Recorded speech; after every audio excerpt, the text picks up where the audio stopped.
Hello बच्चों। आज से हम अपना चैप्टर 4 स्टार्ट करेंगे क्लास 7th के अंदर मैथमेटिक्स में, जिसका नाम है सिंपल इक्वेशंस। अब इक्वेशंस या सिंपल इक्वेशन ये वर्ड आपने पहले सुना हुआ है क्लास 6 के अंदर, चैप्टर नंबर 11 नाम था जिसका अलजेब्रा। याद आया कुछ? तो जहाँ पे हमने क्या देखा था कि भाई अलजेब्रा के अंदर हमने काफ़ी सारी चीज़ें पढ़ी थी जो काफ़ी मज़ेदार चीज़ें थी। तो आज बात आती है कि आपके पास 7th क्लास में चैप्टर है 4th नंबर सिंपल इक्वेशंस कि इक्वेशन क्या है या उससे रिलेटेड टॉपिक क्या है। तो जस्ट एक क्या करेंगे, हम पहले थोड़ी सी रिवीजन करेंगे, देन जो टॉपिक है 7th क्लास में वो कर लेंगे, ठीक है, ताकि जब एक्सरसाइज करो तो थोड़ा सा ईजी हो जाए ना, चीज़ें जब पता होगी तभी तो एक्सरसाइज कर पाओगे। तो जल्दी से स्टार्ट करते हैं कि इक्वेशन क्या है हमारे पास। पहला टॉपिक करेंगे इक्वेशन या उसकी रिवीजन, ठीक है। तो स्टार्टिंग कहाँ से करेंगे हम इसकी? सबसे पहले तो पहली चीज़ हम पढ़ेंगे कि व्हाट इज़ एन इक्वेशन। आप सबको वैसे तो 6th क्लास भाई अब सारे पढ़ के ही आए होंगे, फेल होके तो कोई आया नहीं होगा, 7th में पास हो गए आते सारे। तो ये चीज़ आपको पता ही होगी कि अलजेब्रा के अंदर हमने इक्वेशन पढ़ी थी, बहुत अच्छे से पढ़ी थी, बट एक बार इसको थोड़ा सा रिवाइज कर लेते हैं। What is an equation? हाँ जी, अब इक्वेशन क्या होती है किसी को याद हो तो मैंने आपको पिछली क्लास में 2 तराजू दिखाए थे ना, यानी कि जो हमने वेट करने की मशीन दिखाई थी, याद आया? और मैंने कहा था ये हमारी इक्वेशन है, पूरे एग्जाम्पल दिए थे मैंने, तो याद करो कुछ। तो इक्वेशन क्या होती है? जब हमने अलजेब्रा का चैप्टर पढ़ा था तो वहाँ पे हमने 3-4 चीज़ें देखी थी। क्या क्या चीज़ें थी? सबसे पहली थी हमारे पास सबसे पहले था वेरिएबल। याद आया कुछ? वेरिएबल्स क्या थे हमारे पास? जैसे कि सारे जितने भी लेटर्स हैं उनको हम क्या कहते हैं? वेरिएबल्स हैं, लाइक ए बी सी या एक्स वाई जेड, कुछ भी, ठीक है, ये सारे क्या वेरिएबल्स हैं। इन वेरिएबल्स को हमने अपने मैथमेटिक्स में क्यों यूज़ किया था? मैंने बताया था रीज़न आपको, ताकि जो हमारी प्रॉब्लम्स है, जैसे हमारी रियल लाइफ की प्रॉब्लम या कोई भी प्रॉब्लम है, क्वेश्चन जो आते हैं उसको हम थोड़ा सा अच्छे तरीके से रिप्रेजेंट कर सके, उसे समझ सके, इसलिए हमने उसको क्या किया था? वेरिएबल्स भी यूज़ किए थे। अब वेरिएबल्स का मतलब क्या था हमारे पास? कि जिनकी वैल्यू एक नहीं है, question to question, problem to problem वो चेंज हो जाएगी, यही थे। देन इसके बाद हमने क्या किया था? एक हमने यूज़ किया था कॉन्स्टेंट्स। ये वेरिएबल्स, ये कॉन्स्टेंट्स मतलब यानी कि हमारे पास जो नंबर्स होते हैं, यानी कि नंबर्स हमारे पास क्या होते हैं 1 2 3 ऐसे कुछ भी नंबर्स, ये क्या है? हमारे कांस्टेंट है, इनकी वैल्यू चेंज नहीं होती। 1 को आप चाहे मैथमेटिक्स में लिखो, इंग्लिश के अंदर लिखो, चाहे मैं ऐसे लिखूँ या आपकी क्लास के बाहर 7th ऐसे लिखा हो, उसका मतलब एक ही है कि 4 का मतलब 4 ही रहेगा, कहीं पे भी लिखो। 7 का मतलब 7 ही रहेगा। कांस्टेंट मतलब इनकी वैल्यू चेंज नहीं होती, बट जो वैल्यू होती है वेरिएबल्स की चेंज होती है, question to question, problem to problem, यही चीज़ थी। देन हमने क्या कहा था कि हमारे पास अब इक्वेशन क्या होती है? तो इक्वेशन होती है हमारे पास, पहली चीज़ इक्वेशन के अंदर इक्वल टू का साइन, ओके। देन हमारे पास, एक सेकेंड रुक जाइए जरा बच्चों, हाँ जी, ये क्या था हमारे पास? इक्वल टू का साइन, ओके। देन ये क्या है हमारे पास? राइट हैंड साइड, ये क्या है? लेफ्ट हैंड साइड, जिसे हम right hand side RHS, left hand side LHS, okay. अब इक्वेशन के अंदर क्या था? हमने कहा था कि वेरिएबल एंड कांस्टेंट को मिला के हम क्या करते हैं? इक्वेशन बनाते हैं। जैसे कि मान लो मैंने एक वेरिएबल ले लिया x, ओके, मैंने कहा उसके अंदर अगर मैं ऐड कर दूं 4 तो मेरे पास जो वैल्यू आती है वो क्या बन जाएगी? मान लो 7। तो ये चीज़ क्या थी मेरे पास? इक्वेशन। ऐसे अगर मैं कह दूं कि मेरे पास 2 × x है विच इज़ इक्वल टू 8, ये भी क्या है? इक्वेशन है। कैसे मिलके बनी? वेरिएबल्स, कांस्टेंट, तो ये क्या थी? इक्वेशन। अगर मैं सिंपल ये कहूँ 5x, सिंपल ये लिखा हुआ, तो ये क्या है? ये हमारी होती है बच्चों अलजेब्राइक एक्सप्रेशन। एक्सप्रेशन बोलो, अलजेब्राइक एक्सप्रेशन बोलो, एक ही बात है, बट एक अच्छी बात है कि आप प्रॉपर नाम लो, तो नाम है इसका पूरा अलजेब्राइक एक्सप्रेशन, जो हम पिछली क्लास में बहुत अच्छे से कर चुके हैं। ये कोई नई चीज़ नहीं पढ़ रहे हो आप, नई चीज़ तो ये आपको पिछली क्लास में आई थी, इस बार तो आप उसको थोड़ा सा रिवाइज कर रहे हैं। तो मेरे लिए अब इक्वेशन क्या हुई, equation is the combination of, definition बताई थी मैंने, equation is the combination of variables and constants, यही होता है उसका कांस्टेंट होता है, देन हमारे पास क्या होता है which is equal to something constant और वेरिएबल्स हो सकता है, ठीक है। तो ये हमारी क्या होगी बच्चों, इक्वेशन। यानी इक्वेशन वर्ड कहाँ से आया, इक्वल टू से, इक्वल टू लगाओगे तभी तो कहेंगे कि ये और ये चीज़ दोनों क्या है, बराबर है। यानी कि हम कहेंगे कि 1 किलो चीनी लाए हैं और 1 किलो क्या लाए हम, आटा, तो वजन में दोनों बराबर है कहेंगे ना, तो ऐसे क्या होगा, इक्वल हो गया, ठीक है जी। तो फर्स्ट चीज़ हमने क्या करनी थी, सिंपल इक्वेशन समझनी थी, ये हमारे पास हो गई है।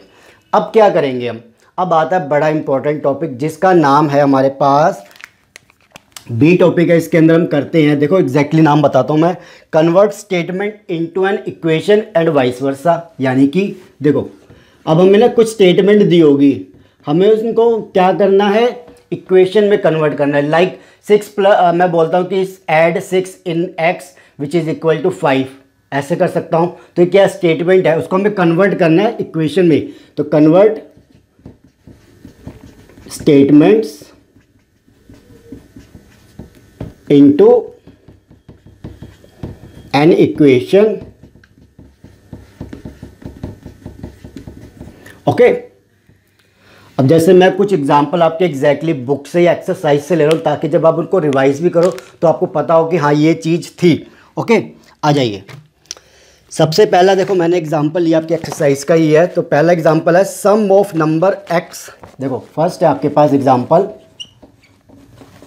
Sum of number x and 4 is 9। अब पढ़ो उसको ध्यान से, क्योंकि अगर आपने इसको अच्छे से समझ लिया ना इन चीज़ों को तो ये कुछ भी नहीं रह जाएंगे आपके लिए। आ जाइए, ये है sum of number x and 4 is y।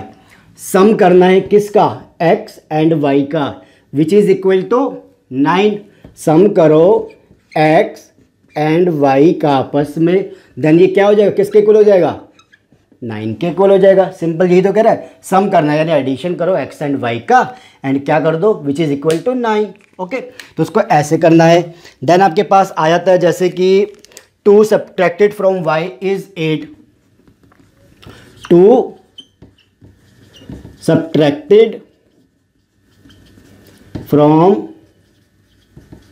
y is 8। अगर हम y में से 2 सब्ट्रैक्ट कर दे तो हमें क्या मिलता है, 8 मिलता है। ये तो कह रहा है 2 सब्ट्रैक्टेड फ्रॉम y में से 2 को सब्ट्रैक्ट किया है भाई, y में से आपने 2 को सब्ट्रैक्ट किया which is equal to 8। Simple चीज़, ठीक है। ऐसी सिंपल सिंपल स्टेटमेंट आने वाली है, अभी काफ़ी सारी स्टेटमेंट है, ख़त्म नहीं हुई हमारे पास। देन हमारे पास the sum of 3 times of x, the sum of 3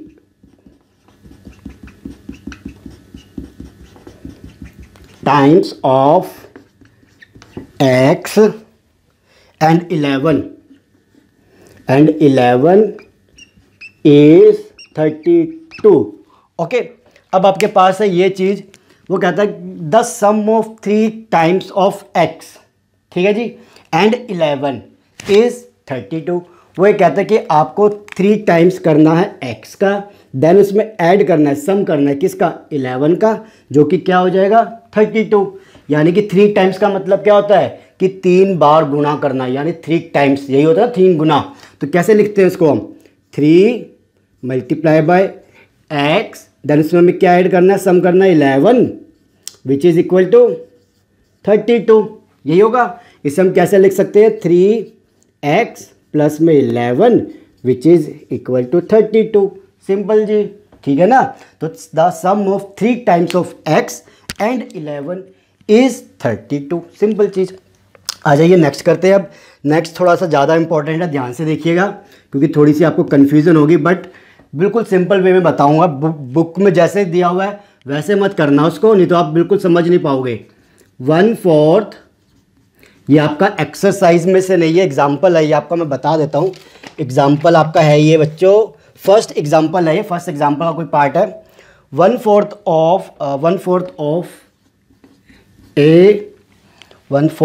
A m, देखो 1/4 of m is 1/4 of m is 3 more than 7। अब इसको आप खुद अब एक बार अपने आप ट्राई करो कि आप कर सकते हो इसको, थोड़ी सी कंफ्यूजन हो जाएगी। देखो करना क्या है, 1/4 ऑफ m यानी m का 1/4 फ्रैक्शन में आ गया ना, 1/4 1/4 इज 3। पहले हम इसको करेंगे, देखो 1/4 ऑफ m, ठीक है जी, इज क्या है हमारे पास, विच इज इक्वल टू 3, इतना लिखा है, more than 7, 3 more than 7, more than का मतलब ज़्यादा, ज़्यादा का मतलब 7, 3 + 7 लिख सकता हूँ, बिल्कुल लिख सकता हूँ। इसको अगर मैं सोल्व करूँगा, ऑफ का मतलब क्या होता है, अभी हमने पिछले चैप्टर्स में ही पढ़ा था जब डेसिमल्स एंड फ्रैक्शंस के थे, ऑफ का मतलब होता है मल्टीप्लाई करना। तो 1/4 of m which is equal to 10 या m/4 which is equal to 10। हो गया बच्चों आपका सिंपल। बुक के हिसाब से करोगे तो आप उसको समझ ही नहीं पाओगे। मैं इसको थोड़ा सा ऊपर लिख देता हूँ, आई थिंक ये आपको दिखा नहीं है, ये यहाँ पे कर देता हूँ, m/10 which is sorry m/4 which is equal to 10। Okay, ये हो गया बच्चों, ठीक है, इसका मैंने यहाँ पे लिख दिया है। अब आता है, जैसे आप ऐसे है, काफ़ी सारी और एक दो एग्जांपल और ले लेते हैं ताकि आपके डाउट्स जब क्वेश्चन करें तो तब ना हो बस, ठीक है। अब आया था जैसे 1/4 of m is 3 more than, हमारे हो गया 1/3 ऑफ 1, ये भी आपका उसी से ही है, 1/3 of a number plus 5 is 8। 1/3 of A number plus 5 is 8, यानी कि भाई एक नंबर है हमारे पास, उसका 1/3, यानी कि हम मान लेते हैं कि 1/3 हम मान रहे x एक नंबर, उसका 1/3, उसमें अगर मैं प्लस कर दूं 5, ठीक है, विच इज़ इक्वल टू हमारे पास क्या आ जाएगा, 8 आ जाएगा। इक्वेशन बन गई, ठीक है जी। ऐसी इसके अलावा और करते हैं, चलो बाकी एक और है आपके पास, कर लीजिए, थोड़ा सा सही रहेगा आपके लिए भी। एक आता है आपके पास, 6th करेंगे हम, जिसमें है कि टेकिंग अवे 5, टेकिंग अवे, इसमें वर्ड यूज होता है टेकिंग अवे। ओके, यहाँ पे नई चीज आई है, टेकिंग अवे। टेकिंग अवे का मतलब ले लेना, दूर कर लेना।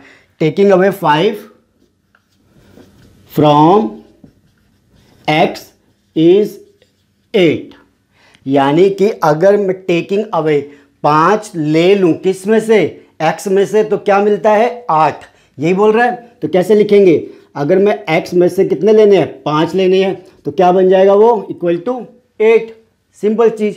तो इसी तरीके से आपके पास ये क्वेश्चन आने वाले हैं। अब जल्दी से करते हैं, इसके अंदर हमारे पास दो चीज़ें हैं, पुटिंग वैल्यूज़।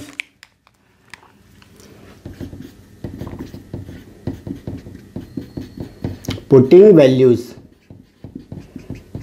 ये चीज़ हमने पिछली क्लास में भी की थी। इसके अंदर क्या चीज़ होती है कि आपके पास कोई इक्वेशन दे दी जाएगी कि y प्लस में 8 इज इक्वल टू 16, ओके, और क्या कहा जाएगा कि आपको ना y की वैल्यू दे दी जाएगी साथ में, कि y की वैल्यू है यहाँ पे मान लो 7, ओके, कहा जाएगा, ओ सॉरी x नहीं है, y की वैल्यू है, y की वैल्यू 7 बोल दी, इसको हमने इसके अंदर डालना है और आंसर चेक करना है। तो क्या करेंगे, y की जगह 7 लिखो, बाकी सेम जैसे वैसे ही करो। अब चेक करो, 7 + 8 कितना होता है, 15, 15 इज इक्वल टू 16 नहीं होता, तो ये क्या हो जाएगा, गलत हो जाएगा। ऐसे अगर बोला जाए y की वैल्यू आपके पास 8 है, तो क्या करोगे, अब आप चेक करोगे कि 8 + 8 इज इक्वल टू 16 होता है, बिल्कुल होता है, 16 इज इक्वल टू 16 हो गया ना, ये इक्वल है, ओके। तो इस तरीके से पुटिंग वैल्यू करके हमें इसे चेक करना होता है। क्लियर हो गया। नेक्स्ट आता है इसी से जुड़ा हुआ टॉपिक, जिसका नाम है, आपके पास ऐसे एग्जैक्टली बुक के अंदर टॉपिक नहीं है ये, बट इसका जो नाम है, क्वेश्चन है बुक के अंदर, क्या है टॉपिक का नाम, trial and error method. Okay, trial and error method, या जिसे हम हिट एंड ट्रायल मेथड भी कहते हैं, या hit and trial method. Okay, अब देखो ये चीज़ क्या है, काफ़ी इंपॉर्टेंट चीज़ है ये। हाँ जी, देखो इसके अंदर क्या होता है, ट्रायल एंड एरर मेथड के अंदर, कि सपोज कर लो कि आपको जैसे ऊपर वाली ही इक्वेशन दे दी गई y + 8 = 16। अब आपको ना यहाँ पे वैल्यू नहीं बताई जाएगी कि y की ये पुट करो जी, दी हुई है क्वेश्चन में ये पुट करो, नहीं, हमें क्या करना है, ट्रायल, खुद अपने आप से ट्राई करना है। जिसके बाद क्या हो सकता है, एरर आए कि भाई वो वैल्यू हमारी लगी है या नहीं लगी, हो सकता है लग भी जाए जो हम सोच रहे हैं, मान के चल रहे हैं, या हो सकता है कि भाई ना लगे, कुछ भी हो सकता है ना ये। तो इसको इसलिए इसका नाम ट्रायल एंड एरर मेथड दिया कि हम खुद ही मान के चलेंगे कि चलो y की वैल्यू 2 डाल के देख लेते हैं, 3 डाल के देख लेते हैं, 5 डाल के देख लेते हैं, अपनी मर्जी से कुछ भी, तो जिससे क्या हो, ये इक्वेशन y की वैल्यू सही निकल जाए, जिससे ये इक्वेशन सही साबित हो जाए। ठीक है, तो इसके अंदर कैसे करते हैं हम, देखो जैसे ये हमारे पास है, तो मान लिया कि लेट, इसके अंदर मैंने माना लेट y = 5, मैं मान रहा हूँ खुद। ठीक है, तो क्या हो जाएगा इसके अंदर, अब आप इसको सॉल्व करोगे तो y की वैल्यू 5 मानोगे तो क्या हो जाएगा बच्चों, 5 + 8 = 16। ये चलोगे, 8 + 5 कितना होता है, 13, विच इज इक्वल टू 16, नहीं, तो y की वैल्यू क्या होगी यहाँ पे, 5 नहीं हो सकती। यही होगा आपका, क्या हुआ, आपने ट्रायल किया और एक एरर आ गया, नहीं ये नहीं है। हमने क्या किया, चलो दोबारा मान लेते हैं, हमने कहा कि चलो लेट कर लेते हैं, y की वैल्यू 7 मान लिया। अब ठीक है, जब y की वैल्यू 7 मानेंगे तो क्या करेंगे, फिर से ट्राई करते हैं हम, 7 इस इक्वेशन में रखेंगे ना, y + 8 में, 7 + 8 = 16। अब 7 + 8 कितना होता है, 15। क्या ये 16 के इक्वल है, बिल्कुल भी नहीं है, ये तो कोई अंधा भी बता देगा कि 15 इज नॉट इक्वल टू 16। ठीक है, तो ये भी क्या हो गया, मेरा एक एरर आ गया। अब क्या करेंगे, अब दोबारा से ट्राई करते हैं कि चलो लेट कर लिया कि भाई y की वैल्यू क्या है हमारे पास, 8 है। ओके, जब y की वैल्यू 8 मान रहा हूँ तो क्या करेंगे, 8 प्लस में 8, y की जगह 8 रखेंगे, विच इज इक्वल टू 16। अब क्या हो जाएगा, ये 16 आता है हमारे पास, 8 + 8 कितना होता है, 16, 16 = 16, जी हाँ बिल्कुल है। तो यहाँ पे क्या कहेंगे कि हमारे पास जो हमने ट्रायल किया था, जो हिट कर गया, वो जो हमने माना था, सोच के चले थे, वो हिट कर गया। मतलब जो हिट का मतलब क्या होता है, आपने कभी वो नोकेली वाली पिन लेके ऐसे मारते हैं ना, कभी गेम खेली है वो, उसमें क्या होता है कि हम ट्राई करते रहते हैं, अब लग गया तो हिट है, नहीं लगा तो एरर है, मतलब मिस कर गए। तो वही चीज़ है कि मान के चलते कि हाँ ये वैल्यू हो सकती है, लग गई तो ठीक है, मतलब लग गई तो हिट हो गया, और नहीं लगी तो एरर आ गया, सिंपल चीज़। तो इसलिए इसका नाम हिट एंड ट्रायल दिया गया, या ट्रायल एंड एरर दिया गया। तो ये यहाँ पे हम इस तरीके से मान के चलेंगे। ओके, तो ये था आपके पास जो फर्स्ट एक्सरसाइज। इस टॉपिक्स के बाद ना आपकी फर्स्ट एक्सरसाइज स्टार्ट हो जाती है, तो उसके अंदर आपके पास इसी से रिलेटेड क्वेश्चन आएंगे कि स्टेटमेंट होगी, कन्वर्ट कर लो, या आपके पास पुट करनी है वैल्यू, या एरर हिट होगा, या हो सकता है कि इक्वेशन दी हो, आपको क्या करना है, उसकी स्टेटमेंट बनानी है। तो उल्टा ही करना है बस, पहले आपके पास स्टेटमेंट थी, आपने इक्वेशन बनाई, अब क्या करोगे, इक्वेशन दी होगी ऐसे x + 4 = 9, तो आप क्या कहोगे, the sum of an x of a number x and 4 is 9, इस तरीके से बोल लो, जो आपके मन में है, मतलब जो सही हो वो बोल लो। ठीक है, सम की जगह आप एडिशन कर लो, the addition of x and 4 is 9, ऐसे लिख लो, कोई दिक्कत नहीं है। ठीक है जी, तो ये हम इस तरीके से करेंगे। एक्सरसाइज आपकी फर्स्ट स्टार्ट हो जाती है यहाँ पे, जो कि क्या होगी 4.1। आगे के टॉपिक करते जो उसके बाद आते हैं जल्द। ठीक है, टॉपिक होगा हमारा सेकेंड, अब करेंगे हम इक्वेशन के बाद हमारे पास जो टॉपिक आता है वो आता है solving an equation. Solving an equation को जल्दी से स्टार्ट करते हैं, अब हम आ जाइए। हाँ जी बच्चों अब हम करेंगे इसका second topic, solving an equation. Chapter हमारे पास सिंपल इक्वेशन। देखो सॉल्विंग एन इक्वेशन यानी कि हमें एक इक्वेशन दी गई है, उसे सॉल्व करना है। सॉल्व करने का मतलब क्या हुआ, एक एग्जांपल मैं आपको दे देता हूँ।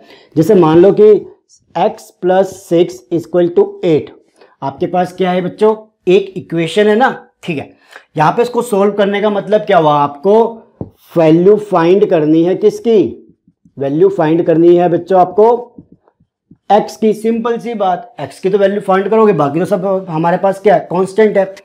तो x की वैल्यू फाइंड करने के लिए सबसे पहले आपके पास कौन कौन से तरीके थे। सबसे पहले आपको क्या कहते थे, पुटिंग वैल्यूज कहते थे कि भाई x की वैल्यू बोल दी कि आप 1 रख लो, 2 रख लो या 3 रख लो, चेक कर लो, यही बोलते थे। उसके बाद हमने क्या किया, हिट एंड ट्रायल मेथड किया। आपने मान लिया कि भाई x की वैल्यू हो सकती है 5 हो, देन 6 हो या 7 हो, ऐसे करके आप क्या करते थे, चेक करते रहते थे। जब वैल्यू में डाल के x की वैल्यू में डाल के इक्वेशन सही बैठ जाती तब आप कहते हाँ जी यही वैल्यू है, यही चीज़ थी ना। बट ये चीज़ नहीं करनी, क्यों, क्योंकि हो सकता है मान लो कोई इक्वेशन आपके पास ऐसी गिवन हो जिसमें x की वैल्यू क्या हो, आपके पास निकलनी हो 2000 एंड इतनी 2080, इतनी बड़ी वैल्यू निकलनी हो, तो क्या आप एक एक करके चेक करते रहोगे 1 2 3 4 5 6, बुढ़े हो जाओगे, मैथ खत्म हो जाएगी तब तक, तो क्या फ़ायदा, नहीं ना। तो हमारे पास इसको सॉल्व करने का तरीका होता है, हम वो फॉलो करेंगे अब। ओके, देखो कैसे। हमारे पास पहले इक्वेशन को समझते हैं हम, 6 plus x plus 6 equal to 8, यही चीज़ है। अब इसके अंदर आपके पास देखो क्या चीज़ है, आप देखोगे इसके अंदर तो दो चीज़ें हमारे पास, एक ये क्या है बच्चों, राइट हैंड साइड, ये क्या है, लेफ्ट हैंड साइड, यही चीज़ है। अब यहाँ पे क्या होता है, देखो लेफ्ट हैंड साइड में हमारे पास क्या क्या चीज़ें हैं, एक वेरिएबल और एक कांस्टेंट, ठीक है, और राइट हैंड साइड में क्या है, एक कांस्टेंट। जब भी हमें किसी इक्वेशन को सॉल्व करना होता है तो हम क्या टारगेट लेके चलते हैं कि हमें करना क्या है, कि हम लेफ्ट हैंड साइड में सिर्फ ओनली क्या करें, वेरिएबल्स रखें, बाकी जो भी हमारे पास कांस्टेंट है लेफ्ट हैंड साइड में उसको हम खत्म कर दें, मतलब नील कर दें। कैसे करेंगे भाई, सिर्फ मैं यहाँ पे x रखना चाहता हूँ, इस 6 को नहीं रखना चाहता, ठीक है, मैं तो 6 को भाई कुछ ना कुछ करना चाहिए ना कि वो क्या हो, हमारे पास हट जाए। तो क्या करेंगे, देखो क्या चीज़ है, हमारे पास है x plus 6 which is equal to 8, यही है, मुझे 6 को ख़त्म करना है, ठीक है। तो कैसे करेंगे, यहाँ पे 6 क्या हो रहा है, ऐड हो रहा है ना, हाँ जी। तो अगर हम इसमें से 6 घटा दें, भाई 6 ऐड हो रहा है, एडिशन में है, सम में है, उसमें से अगर हम घटा दें तो क्या होगा, यहाँ पे 0 हो जाएगा, ख़त्म हो जाएगा 6, या नहीं हो जाएगा। अगर 6 है, अगर ये प्लस 6 है, मैं यहाँ पे -6 लिखता हूँ तो क्या हो जाएगा, 0 हो जाएगा, ख़त्म हो जाएगा। हम वही करेंगे, बट रूल क्या है, ये देखो क्या है, इक्वेशन, यानी कि इधर की चीज़ इधर के बराबर है तभी तो इक्वेशन बनी। अगर मुझे यहाँ पे 6 सब्ट्रैक्ट करना है तो मुझे यहाँ पे भी 6 सब्ट्रैक्ट करना पड़ेगा, क्यों, क्योंकि ताकि ये दोनों left hand side right hand side दोनों इक्वल रहे, ठीक है। तो आ जाइए, अब हम क्या करेंगे, दोनों तरफ करेंगे, जो भी करेंगे, चाहे आप एडिशन करो, सब्ट्रैक्शन करो, मल्टीप्लिकेशन करो, डिवीजन करो, जो भी करोगे दोनों तरफ, ये याद रखना, ये नहीं कि एक तरफ करके छोड़ दो, हाँ बुरा मान जाएगा ये। देखो अब यहाँ पे क्या है, +6, तो हम क्या करेंगे, सब्ट्रैक्ट कर देंगे। अगर यहाँ पे किया है तो दूसरी तरफ भी करेंगे, सिंपल सी चीज़। अब क्या होगा, देखो ये मेरा जो केस है ये किस चीज़ का है, यहाँ पे हमारे पास ये जो चीज़ थी एडिशन में थी, हमने क्या किया, सब्ट्रैक्शन किया, ओके, ये किया ना। तो यहाँ पे क्या हुआ आपके पास, अब आपके पास आएगी, ये तो दोनों मिलके 0 हो जाएंगे, तो ये x रह गया, इधर क्या होगा 8 - 6, 8 - 6 क्या होता है आपके पास 2, x की वैल्यू क्या आ गई, 2 आ गई, सिंपल चीज, चेक कर लो चाहे आप इसको इस इक्वेशन में डाल के कि 2 प्लस में 6 विच इज इक्वल टू 8, 2 + 6 8, जी हाँ बिल्कुल सही है, मतलब हमने जो तरीका सोचा बिल्कुल सही सोचा है ना। आ जाइए इसका अब सेकंड करते हैं, इसके अंदर एक सेकंड, हाँ जी रुक जाइए। हाँ, अब अगर हमें कोई एडिशन वाली चीज़ आ जाए, जैसे कि मान लो x - 6 इज इक्वल टू, मान लेते कि भाई ये 9 है, ठीक है। अब क्या करें, अब यहाँ पे क्या चीज़ है, 6 सब्ट्रैक्ट हो रहा है, तो यानी कि अगर हम ऐड कर दे इस तरफ तो क्या हो जाएगा बच्चों, ये 0 हो जाएगा, बराबर हो जाएगा। तो यानी भाई इस तरफ अगर 6 सब्ट्रैक्ट हो रहा है तो हम इसमें ऐड कर देते हैं अब, ठीक है। इधर ऐड किया तो इधर लेफ्ट हैंड साइड में भी करूँगा, सॉरी राइट हैंड साइड में भी करूँगा, तो इधर ऐड कर देंगे। इधर सब्ट्रैक्शन का केस था, ये कौन सा हो जाएगा आपके पास भाई, एडिशन का केस हो जाएगा, ओके। तो यहाँ पे आपके पास क्या चीज़ हुई, अब देखो इसको चेक करो कि x ये हो जाएंगे आपके, देखो दोनों मिलके 0, ठीक है, ये बच गया इधर x 9 + 6 15। ओके, इसके अंदर 15 डाल के देखो, 15 - 6 क्या होगा, 9 होगा, वो आ ही रहा है। ठीक है जी, तो ये था सब्ट्रैक्शन, ये था एडिशन। तो हम कर क्या रहे हैं, इक्वेशन को सोल्व कर रहे हैं ऐसे अपने जो लेफ्ट हैंड साइड में सिर्फ वेरिएबल्स को रख के। ठीक है, बाकी इधर जो चीज़ है, जो भी ऑपरेशन हो रहा है, एडिशन हो सब्ट्रैक्शन हो, दोनों तरफ होगा, एक तरफ नहीं होगा, दोनों तरफ होगा। ठीक है, ये हो गया एडिशन का। अब आगे चलते हैं हम किसके लिए, आ जाओ। एडिशन के बाद आता है मल्टीप्लिकेशन, भी चेक करेंगे ना, छोड़ेंगे थोड़ी ना इसको। मल्टीप्लिकेशन भी के लिए चेक करते हैं, मल्टीप्लिकेशन। देखो ये मल्टीप्लिकेशन में कैसे होगा, ध्यान से देखना आप इसको। यहां पे मान लो कि मेरे पास है x अपॉन में 4, ठीक है, विच इज इक्वल टू बोला जाता है 8। ओके, अब यहां पे मुझे इस 1/4, ये कैसे है, 1/4 है ना, multiply by x equal to 8, यही तो है। यहाँ पे 1/4 क्या है, डिवीजन में है। हमें क्या करना पड़ेगा भाई, अगर कोई चीज़ डिवाइड हो रही है, इसको अगर मुझे हटाना है, क्या कर सकते हैं, इसको अगर हम 4 डिवाइड हो रहा है तो हम मल्टीप्लाई करेंगे, ये याद रखना। ठीक है, डिवाइड है तो मल्टीप्लाई, जैसे सब्ट्रैक्ट, ऐड था तो सब्ट्रैक्ट किया, सब्ट्रैक्शन था तो एडिशन किया, ऐसी मल्टीप्लिकेशन है तो डिवीजन करेंगे, डिवीजन है तो मल्टीप्लिकेशन करेंगे, यही है ना। तो मल्टीप्लिकेशन करते हैं हम यहाँ पे। देखिए, जब हमारे पास ऐसे में मल्टीप्लिकेशन करनी पड़े तो कैसे करेंगे, हम इसको 4 से ही मल्टीप्लाई करेंगे, 4 मल्टीप्लाई बाय 4, यही होगा ना, 4 मल्टीप्लाई बाय 1/4। इधर हमारे पास x है, अगर मैंने यहाँ पे 4 से मल्टीप्लाई किया है तो इधर क्या करूँगा, इधर भी 4 से करूँगा। दोनों चीज़ें, जो भी चीज़ करो दोनों तरफ होएगी। इस 4 से ये 4 कट गया, बचा 1, यानी ये इधर x बचा ना, x multiply by 1 x which is equal to 32। ठीक है, तो अगर मल्टीप्लिकेशन करनी पड़े तो डिवीजन होनी चाहिए ना हमारे पास। ओके, ऐसे ही अगर आपके पास डिवीजन करनी पड़े तो फिर क्या करोगे, डिवीजन या फ्रैक्शन बोल सकते हैं इसे हम, डिवीजन या फ्रैक्शन। देखो अब आपके पास है, मान लो 6x प्लस मत लीजिए अभी, इज इक्वल टू 9। ठीक है, यही है आपके पास। अब क्या करें, 6 क्या हो रहा है, मल्टीप्लाई हो रहा है, और हमें क्या चाहते हैं कि यहाँ पे 6 ना रहे। तो कोई चीज़ को कैसे हटा सकता हूँ मैं, अगर मैं इसको 1/6 से क्या करूँ, डिवाइड कर दूँ या 6 से डिवाइड कर दूँ, यही बोलूँ मैं। इसको अगर मैं ऐसे 6 से डिवाइड कर दूँ, ठीक है, अब यहाँ पे किया है तो यहाँ पे भी करूँगा भाई, यहाँ पे कैसे छोड़ सकता हूँ, सेम होएगा। अब 6 से ये 6 कट जाएगा, क्या बचा आपके पास x, यहाँ पे क्या बचेगा 3/2, x की वैल्यू क्या आ गई 3/2। ठीक है ना, तो यहाँ पे क्या हुई, डिवीजन हुई, या फ्रैक्शन की फॉर्म में कह सकते हैं 1/6 किया, हो गया ना ये। ओके, ऐसे ही देखो आपके साथ जरूरी है कि सिंपल मल्टीप्लिकेशन ही करनी पड़े, एडिशन करना पड़े।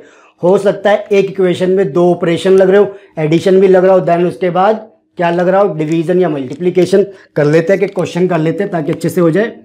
मान लो कि मेरे पास है 3x - 2 इज इक्वल टू 8, ये इक्वेशन है मेरे पास। ओके, तो सबसे पहले हम क्या करेंगे, इसको हटाएंगे। जब भी कोई x के साथ मल्टीप्लाई या डिवाइड होता है ना, तो पहले उसको नहीं हटाते हम, जो भी उसके बाद हमारे पास कोई एडिशन या सब्ट्रैक्शन है उसको हटाते हैं सबसे पहले, ये याद रखना।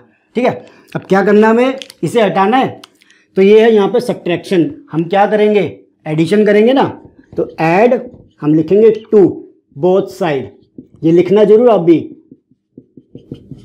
तो क्या हो जाएगा 3x - 2, ऐड कर रहे हैं 2 दोनों तरफ, यही होगा। अब क्या हो जाएगा, इस 2 से ये वाला 2 कट जाएगा ना, नेगेटिव से पॉजिटिव वाला, इधर बच गया क्या बच्चों 3x, इधर क्या बचेगा 10। ठीक है, अब देखो, अब इसे क्या करेंगे, 3 मल्टीप्लाई हो रहा है x से, जब मल्टीप्लाई वाला केस था तो हमने डिवीजन या फ्रैक्शन किया था, क्या करेंगे बच्चों, अब इसको 3 से डिवाइड कर देंगे दोनों तरफ, डिवाइड बाय 3 बोथ साइड्स, दोनों तरफ करेंगे ना, तो ये 3 से 3 कट जाएगा, बचा क्या x, इधर क्या आ गया 10/3 आ गया। ओके, तो इसका आंसर ये आ गया। क्लियर हुई चीज कि अगर हमारे पास सब्ट्रैक्शन हो रहा हो तो हम क्या करेंगे, एडिशन करेंगे, एडिशन है तो सब्ट्रैक्शन करेंगे, डिवीजन है तो मल्टीप्लिकेशन करेंगे, मल्टीप्लिकेशन है तो डिवीजन करेंगे, उल्टा करेंगे उनका। ठीक है, तो ये आपके पास था कि इस तरीके से आपको इक्वेशन को सोल्व करना है। ओके, तो आपके पास जो एक्सरसाइज है इसके बाद 4.2 सारी इसी के ऊपर है, स्टेटमेंट्स है इसके ऊपर, वो कर लेंगे। देन जो हमारा लास्ट टॉपिक होगा, थर्ड होगा ट्रांसपोजिंग ऑफ एन इक्वेशन, जो इससे सिंपल मेथड है, ठीक है, इसको सोल्व करने का, वो देखेंगे हम। चलो इतने इसको कर लो, देन मैं अगला टॉपिक तैयार करता हूं आप लोगों के लिए। ठीक है बच्चों, अब हम करेंगे इस चैप्टर सिंपल इक्वेशन का लास्ट टॉपिक जिसका नाम है ट्रांसपोजिंग। देखो ट्रांसपोजिंग वर्ड आपने पहले शायद ना सुना हो, बट सुना भी है। देखो ट्रांसपोजिंग वर्ड जो है हमारे पास कहां से आया, ये आपने बहुत बार सुना होगा, ट्रांसपोर्टेशन से। अब ट्रांसपोर्टेशन क्या होती है, ट्रांसपोर्टेशन का मतलब होता है इधर से उधर जाना, यानी कि भाई ट्रांसपोर्टेशन के हमारे पास कौन से सोर्स है, पहले ये बताओ। ट्रांसपोर्टेशन हम कैसे कर सकते हैं, इधर से उधर कैसे जाते हैं, हमारे पास बसेज है, बसेज में बैठ के आप क्या करते हो, एक जगह से दूसरी तरफ चले गए, दूसरी जगह चले गए मतलब। देन हमारे पास कार्स हो गई, कार्स में बैठ के इधर से उधर घूम के आ गए। ये हमारे पास और क्या हो गई, ट्रेन्स हो गई, बहुत सारी चीजें हैं ना। तो ये क्या हमारे सारे के सारे ट्रांसपोर्टेशन के सोर्स है। यानी ट्रांसपोजिंग या ट्रांसपोर्टेशन का मतलब क्या होता है कि आप कहीं पे यहां पे हो, ठीक है जी, और यहां से आपने ट्रांसपोर्टेशन करके, यानी इसको कोई चीज इस्तेमाल करके आपने क्या किया, दूसरी तरफ चले गए। यही हुआ ना, चाहे गाड़ी में बैठ के जाओ या जैसे मर्जी जाओ, चले गए।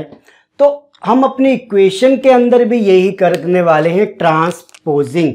अपनी इक्वेशन को सोल्व करना है हमें, सबसे बड़ी बात। तो उसके लिए हम क्या करेंगे, ट्रांसपोजिंग, यानी इधर से उधर। अब इक्वेशन के अंदर इधर से उधर का क्या मतलब हुआ भाई, मेरे पास देखो इक्वेशन है जैसे कि x + 6 = 18। ओके, आप कहोगे कि इधर से उधर मतलब, देखो हमारे पास दो चीजें होती है, एक होती है ये क्या, राइट हैंड साइड, और एक क्या होती है, लेफ्ट हैंड साइड। यही थी ना। तो हम क्या करते थे पिछले वाले टॉपिक में कि हमें लेफ्ट हैंड साइड में सिर्फ ये वेरिएबल रखने हैं, बाकी जो भी कांस्टेंट है सबको खत्म कर देते हम, एडिशन, सब्ट्रैक्शन, मल्टीप्लिकेशन, डिवीजन, जैसे मर्जी जैसे भी लगे वैसे। तो हम भी इसमें ट्रांसपोर्टेशन करेंगे। क्या, जो हमारे पास जो भी कांस्टेंट होंगे, ध्यान से सुनना, जो भी कांस्टेंट्स होंगे उनका क्या करना है, हमें ट्रांसपोर्टेशन करना है, यानी ट्रांसपोजिंग करनी है उनकी हमें। ओके, तो ये इसलिए इसका नाम ट्रांसपोजिंग पड़ा। वेरी गुड, समझे, वेरी गुड। ट्रांसपोजिंग अगर ना याद आए तो याद करना, ट्रांसपोर्टेशन मतलब इधर का माल उधर, यानी इधर से घूम के उधर जा रहे हैं। तो वही चीज यहां पे हम वही कर रहे हैं। कांस्टेंट जो हमारे पास लेफ्ट हैंड साइड में होते हैं उसको घुमाना है हमें, कहां पे, ट्रांसपोज करना है, किधर, राइट हैंड साइड में। ओके, तो हम यहाँ पे क्या करेंगे, अब देखेंगे ट्रांसपोजिंग होती कैसे। जैसे हमने पिछली बार की थी उसको देखेंगे, देन कंपेयर करेंगे कि ट्रांसपोजिंग जो हमारा तरीका है अब वो कैसे होती है। तो बुक का ही एग्जाम्पल मैं आपके पास लूंगा ताकि ये अच्छे से आपके पास क्लियर हो जाए। देखो हमारे पास एग्जाम्पल है 3p - 10 = 5, यही है। अब हम इसको क्या कर रहे हैं, जो हमने पिछले टॉपिक में किया था भाई, एडिंग या सब्ट्रैक्टिंग, हमारे पास ये मेथड था ना, या जिसमें मल्टीप्लिकेशन, डिवीजन सब आ जाती है वो, और जो हमने लेके आए हैं यहाँ पे ट्रांसपोजिंग का, इन दोनों में फर्क क्या है, या कौन सा इजी रहेगा ये खुद आप देखना अब। ठीक है, मैं ये नहीं कह रहा कि ये दोनों से सॉल्व नहीं होगा, होता है, बिल्कुल होता है, बट इजी कौन सा रहेगा अब हमें वो देखना है। कैसे, देखो मेरे पास यहाँ पे 3p - 10 = 5। अगर आप इसको सोल्व करते हो सबसे पहले क्या करते बताओ, सबसे पहले आप इस 10 को हटाते। मैंने क्या कहा था, जो भी हमारे पास वेरिएबल होता है अगर वो किसी से मल्टीप्लाई हो रहा है, ठीक है, तो उसको हम नहीं हटाते, पहले जो भी एडिशन या सब्ट्रैक्शन वाले कांस्टेंट है उसको हटाते हम। ठीक है, तो यहाँ पे क्या, ये 10 सब्ट्रैक्ट हो रहा है, तो हम क्या करेंगे, एडिंग करेंगे ना। आप सबसे पहले एडिंग करोगे, आप एडिंग 10 बोथ साइड्स, यही करोगे। तो यहाँ पे क्या करना है, 3p माइनस 10 प्लस में 10 यानी ऐड कर दिया। अब इधर भी ऐड करेंगे तो क्या आ जाएगा आपके पास बच्चों, बताओ। ये 10 से ये 10 कट जाएगा क्योंकि माइनस में एडिशन में है, अपोजिट साइन हो जाएंगे। यहाँ पे बचा 3p और इधर क्या आया 15। ओके जी। अब आगे क्या करोगे इसके बाद, अब ये 3 क्या है p के साथ मल्टीप्लाई हो रहा है, ये भी तो एक कांस्टेंट है, इसे भी तो हटाएंगे। कैसे करेंगे, यहाँ पे मल्टीप्लाई हो रहा है यानी डिवाइड कर देंगे, सिंपल चीज, उल्टा ऑपरेशन करना है। यहाँ पे डिवाइडिंग 3 बोथ साइड्स। ठीक है, अब कैसे होगा देखो, 3p यहाँ पे 3 से डिवाइड किया, यहाँ पे 15 इसको 3 से किया। ओके जी, ये 3 से 3 कट जाएगा, बचा p, ये 3 से 5 कटे 15 कटेगा, बचेगा 5। तो p की वैल्यू क्या आ गई आपके पास 5। ठीक है, ये हमारे पास तरीका था जो पिछले टॉपिक में किया था सॉल्विंग इक्वेशन के अंदर। अब करेंगे हम अपना ट्रांसपोजिंग, देखना ध्यान से, समझ गए तो आज ये समझ लेना बहुत बड़ी अचीवमेंट ले ली आपने। यहाँ पे क्या है हमारे पास, वही चीज़ है कि 3p माइनस 10 इक्वल टू 5 है। हमें सबसे पहले किसको हटाना है, हमें उसको हटाना जो एडिशन या सब्ट्रैक्शन में होते हैं कांस्टेंट, उसको लेफ्ट हैंड साइड से। यहाँ पे हम क्या करेंगे 3p, अब हम इसको एडिशन सब्ट्रैक्शन नहीं करेंगे, यहाँ पे ये क्या है सब्ट्रैक्ट हो रहा है, तो हम इसको ट्रांसपोर्ट करेंगे, क्या दूसरी तरफ भेजेंगे। मैंने क्या कहा था, लेफ्ट हैंड साइड से राइट हैंड साइड में भेजना है। इसको उठा के, इस पूरे को उठा के कहाँ भेजना, मुझे 5 के पास भेजना है। बट ऐसे नहीं भेज सकते कि उठाए और ले गए, नहीं। यहाँ पे क्या होता है, रूल याद रखना, जब भी कोई माइनस की चीज़ है यानी सब्ट्रैक्शन की चीज़ है, लेफ्ट हैंड साइड में देखो, लेफ्ट हैंड साइड में कोई भी आपके पास माइनस में है, ठीक है, जैसे -10 है, तो वो राइट हैंड साइड में जाके क्या हो जाएगा, ऐड हो जाएगा यानी एडिशन में आ जाएगा। ठीक है, ऐसे अगर लेफ्ट हैंड साइड में आपके पास एडिशन में है कोई चीज, तो left hand right hand side जाके क्या हो जाएगा, जब ट्रांसपोज होगा तो सब्ट्रैक्ट हो जाएगा। क्लियर हो गया। ऐसे अगर कोई हमारे पास इधर मल्टीप्लीकेशन में है, उधर जाके क्या हो जाएगा बच्चों, डिवाइड हो जाएगा वो। ठीक है, डिवीजन में चला जाएगा पूरे के साथ। और अगर यहाँ पे क्या है, वो डिवीजन में है, उधर जाके मल्टीप्लीकेशन में हो जाएगा। ये याद रखना बस, ठीक है ना, अदरवाइज नहीं हो पाएगा बिल्कुल। ठीक है, अब देखो यहाँ पे मैंने क्या बोला था आपको कि भाई अगर माइनस में इधर सब्ट्रैक्ट हो रहा है तो उधर जाके क्या हो जाएगा, राइट हैंड साइड में ऐड हो जाएगा। तो यहाँ पे था 5 -10 उठ के इधर आएगा तो क्या करेगा, ऐड हो जाएगा, माइनस है ना तो ऐड हो जाएगा। तो इधर हो गया 3p, इधर आ गया 15। ओके, अब यहाँ पे क्या है, 3 मल्टीप्लाई हो रहा है p के साथ। ठीक है, और कुछ नहीं है, अगर कुछ और होता तो पहले एडिशन या सब्ट्रैक्शन वाले को सॉल्व करते ना। 3p बचा, 3p मल्टीप्लाई हो रहा है लेफ्ट हैंड साइड में, इधर जाके क्या हो जाएगा, डिवाइड हो जाएगा पूरे के साथ। ठीक है, तो ये p इक्वल टू 15 अपॉन में 3 क्या हो जाएगा, 3 को सॉल्व करोगे 5, तो p की वैल्यू 5। देखो इतने स्टेप और इतने स्टेप में बार बार लिखना भी नहीं, कुछ नहीं कि इधर ले गए उधर ले गए। यहाँ पे तो लिखो, बोथ साइड ऐड कर रहे हो, सब्ट्रैक्ट कर रहे हो, मल्टीप्लाई कर रहे हो, फिर निकाल रहे हो। यहाँ पे आपको लिखने की भी जरूरत नहीं पड़ती, ये रूल पता है, सीधा सोल्व करो। तो ट्रांसपोजिंग का फायदा यही होता है, समझे। तो ऐसे ही मैं अब एक छोटा सा एग्जाम्पल और ले लेता हूँ, दोनों तरफ नहीं करवाऊंगा। 5x प्लस, ओके, इसे सॉल्व करते हैं तो क्या होगा बच्चों। अब देखो फिर से, यहाँ पे देखो क्या चीज है, सबसे पहले 5 मल्टीप्लाई और x से, बट साथ में क्या है, एक एडिशन में भी है। तो पहले हमने क्या करता है, एडिशन और सब्ट्रैक्शन वाले कॉन्स्टेंट्स को खत्म करते हैं हम। ठीक है ना, तो क्या करेंगे, इस एडिट वाले को इधर ले जाएंगे, ट्रांसपोर्ट करेंगे, तो क्या चीज होगी, ये एडिशन में है तो इधर जाके सब्ट्रैक्शन में आ जाएगा। ये हो जाएगा 5x 27 माइनस में 12, क्या हो जाएगा बच्चों, ये अब 5x इक्वल टू 15। ओके, अब देखो 5 मल्टीप्लाई हो रहा है x से, अगर कोई चीज मल्टीप्लाई होती है तो उधर क्या करते हैं, डिवाइड में कर देते हैं। आ जाओ, तो 15 divided by 5 which is equal to 3, तो x की वैल्यू 3 आ गई हमारे पास। कितना इजी है, 3 लाइन के अंदर हो गया। यहाँ तो पूरा लिखते रहो, पागल हो जाते हो।